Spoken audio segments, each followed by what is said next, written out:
오늘은 이제 정복시대, 네 번째 시대 정복시대, 우리 5강인데 정복시대 네 가지 사건이 있습니다. 네 가지 한번 읽어보겠습니다. 시작. 입성, 정복, 분배, 미래 준비. 이 네 가지를 항상 하셔야 돼요.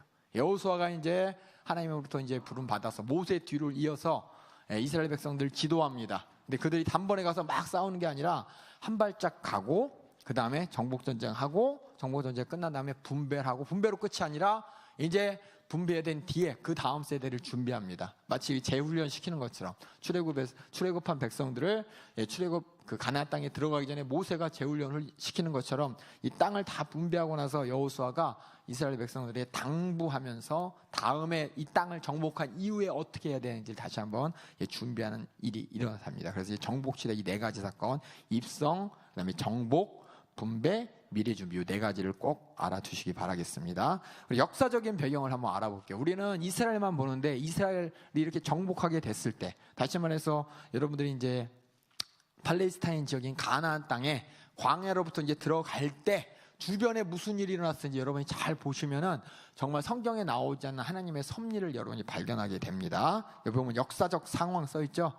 주변 강대국들의 쇠퇴, 이게 참 하나님의 은혜야, 은혜. 다시 말해서 이스라엘 백성, 팔레스타인 지역이 여기 이렇게, 저는 이렇게 그릴게요. 잘 못 그리니까. 이렇게 어떻게 해야 되지? 하여튼 이렇게 할게요. 그래서 여기가 이제 홍해고 애굽이고, 여기가 팔레스타인 지역이고, 이 뒤에 뭐가 있냐면은 하란 지역이라든지 그쪽에 이제 메소포타미아 문명 지역이 있는데, 참 기가 막히게 하나님께서 요 메소포타미아 문명과 이집트 문명이 막 치고받고 하고 있을 이 시간에 이스라엘 백성들 이 요셉을 통해서 애굽으로 들여보내셔요. 그래서 엄청난 이 전쟁, 두 세력 간의 전쟁을 통해서 여기가 사실상 전쟁의 주 무대가 되는데, 이 전쟁의 주 무대인 지역을 해서 이 요셉을 통해서 이스라엘 백성들 요 애굽에서 안전하게 보호하시면서 400만이죠. 약 400년 동안 약 장정만 약 60만, 남자 여자 다 합치면은 아기까지 합치면 200~300명이 되는 이 민족을 만드셔서 이제 데리고 나오는 동안 무슨 일이 있었냐? 이 싸움이 끝납니다. 주변 강대국의 싸움이 끝나요. 그래서 애굽에서는 람세스 2세, 애굽의 최후의 영광의 날이 죽음으로 말미암아서 이제 팔레스타인 된 지배권이 상실되고, 저쪽에 이제 메소포타미아 지역에서는 히타이트가 급속하게 히타이트 여러분 언제 듣지 못했어요? 고등학교 때 히타이트 무슨 문화라 그러죠? 철기 문화라 그러잖아요. 철기 문화, 철류된 이 병기를 가지고서 청동기 갖고 있는 민족들을 싸워갖고 막 이기는 히타이 민족들이 급속하게 몰락하게 됩니다. 그러면서 그 지방에 있던 메소포타미아 지역의 아시라는 나라는 있긴 있지만 간신히 명맥만 유지되는, 그래서 이 아시리아 자체가 이제 아람인들이 도전으로 말미암아 200년 동안 침체기가 됐는, 다시 말해서 가나안은 내부적으로 이 민족들이 서로 그냥 뽕짝뽕짝하고 요 안에서 여러 왕국들이 싸우고 있고, 저쪽 메소포타미아와 이쪽 이집트 문명에서는 그 영향력이 점점 쇠퇴하고 그 왕권이 죽고 뭐 이런 시대였어요. 그러니까 얼마나 참 기가 막힌 시대에, 세상의 눈으로 보면 참 운 좋았다라고 하겠지만은 하나님의 섭리로 보면은 참 하나님의 섭리 가운데 이스라엘 백성들을 애굽이라는 큰 민족와의 보호하셨다가 이제 가나안 지역, 이 팔레스타인 지역에 더 이상 어떤 강대 세력이 없을 때 하나님이 불러서 그 땅을 이스라엘 백성들에게 준다고 우리가 세계 역사를 통해서 우리가 보게 됩니다. 그 제가 얘기하는 거예요. 성경에 없습니다. 근데 참 기가 막힌 타이밍에 정말 하나님께서 약속과 구속의 역사를 이어가시는 걸 보면은 정말 하나님께서 정말 모든 천하 만물과 모든 문명과 모든 강대국을 세우시고 소멸케 하시면서 모든 걸 주관하신다는 것을 여러분이 믿음의 눈으로 바라볼 수가 있습니다. 그래서 사건과 인물 볼게요. 그래서 가나안 정복의 4단계, 아까 얘기했죠. 읽어보겠습니다. 시작. 입성, 정복, 분배, 미래 준비입니다.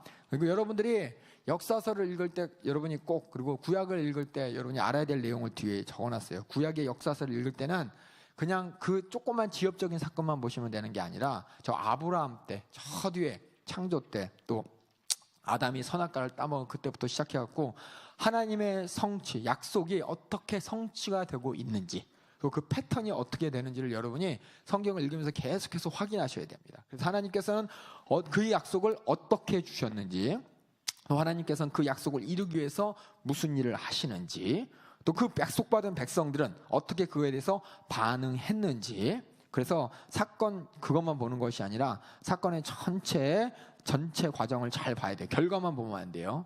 결과만 보지 마시고 그 안에 하나님께서 어떻게 일하시고 인간은 어떻게 반응하는지, 하나님과 우리 인간의 관계와 하나님과 인간의 특성과 이것을 서로 잘 봐셔야 돼요. 그걸 통해서 하나님이 어떤 분인지를 알아가는 거예요.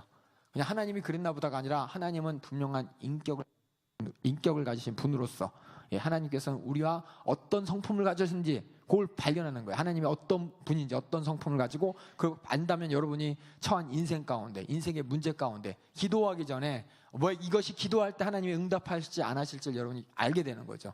하나님이 어떤 분인지를 알면, 모르면 그냥 무조건 그냥 나 이거 회개해 주세요, 이거 무조건 무대뽀로 하는 것이고, 내 기도의 제목과 또 하나님을 바라고 하나님이 이 역사를 통해서 성경을 통해서 어떤 분인지를 안다면 내가 기도하는 게 하나님이 응답하실 만한 기도고 하나님이 기뻐하실 만한 기도 제목이구나, 아니면 내가 기도하는 게 정욕적이기 때문에 하나님께서는 돌아보지 않을 기도구나라는 걸 여러분이 알게 되기 때문에 하나님을 알아야 우리가 신앙생활을, 그러니까 구약시대 사람들은 그 하나님의 인품과 성품을 몰랐으니까 그냥 자기 마음대로 했지만 우리는 예수 그리스도를 통해서 확실하게 하나님이 어떤 분인지 알았기 때문에, 또 이 성경을 통해서 확인하기 때문에 우리 하나님을 인격적으로 상대하는 믿음의 사람, 하나님의 자녀가 되는 것입니다.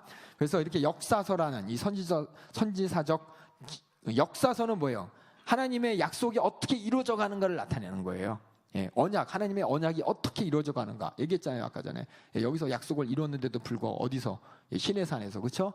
그 약속이 받은 백성들이 다 죽으니까 여기서 다시 한번 약속을 하시잖아요. 그러니까 하나님께서는 약속을 되게 중요시 여기는 분이에요. 우리가 약속을 잊어버리지 않기를 바라시는 분이고, 계속해서 하나님께서는 그 약속을 상기시켜 주시는 분입니다. 왜냐하면 우리 인간은 자꾸만 잊어버리고 자꾸만 불순종하고 자꾸만 이 약속을 약속같이 안 여기기 때문에.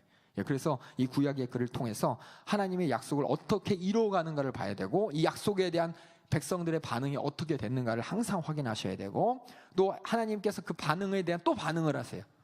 순종하는 자에게는 축복을 주시고 불순종하는 자에게는 저주와 심판을 분명히 내리시고, 이것이 어떤 식으로 이루어지는지를 역사를 통해 확인하셔야 됩니다. 이것이 이제 역사서를 봐는 방법이고, 구약의 역사서를 읽을 때 꼭 집중하셔야 되는 집중하셔야 되는 겁니다.